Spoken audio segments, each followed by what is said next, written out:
से बोली विष्णु भगवान की जय, माता लक्ष्मी की जय।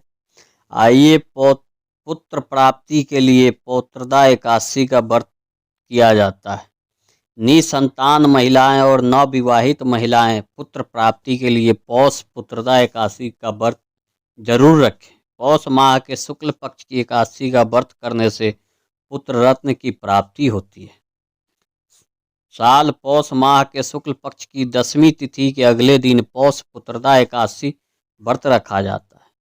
पौष पुत्रदा एकादशी इस साल 21 जनवरी को पड़ रही है।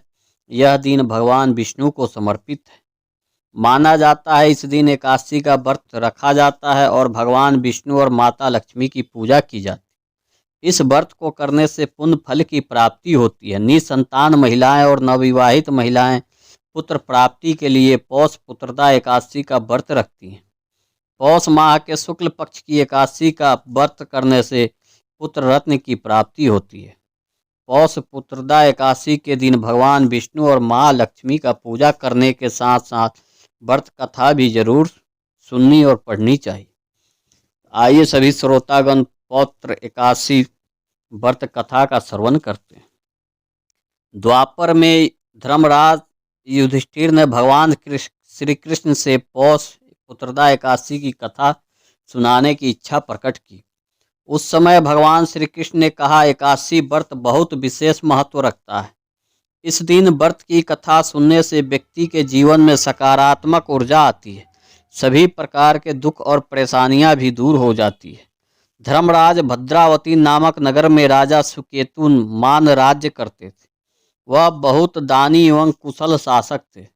सुकेतुमान के व्यवहार से लोग सदैव प्रसन्न रहते थे। हालांकि सुकेतुमान स्वयं चिंतित रहते थे।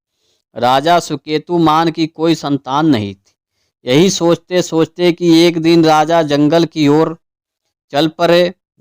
जंगल में घूमते समय राजा की मुलाकात एक ऋषि से हुई।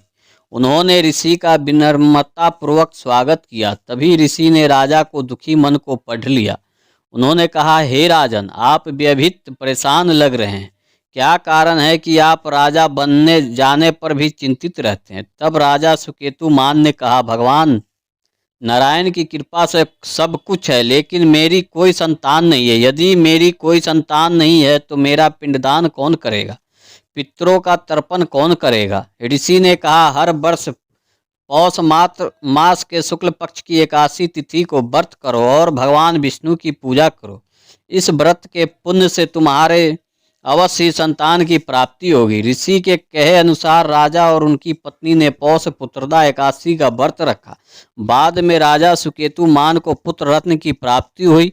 इससे भद्रावती नगर में खुशी की लहर दौड़ गई। प्रेम से बोली विष्णु भगवान की जय। इसलिए पुत्रदा एकादशी व्रत सभी नवविवाहित पुत्रहीन व्यक्तियों को करना चाहिए, जिससे पुत्र रत्न की प्राप्ति हो और इस लोक को छोड़कर मृत्यु लोक को प्राप्त होते ही सभी को पिंडदान करने के लिए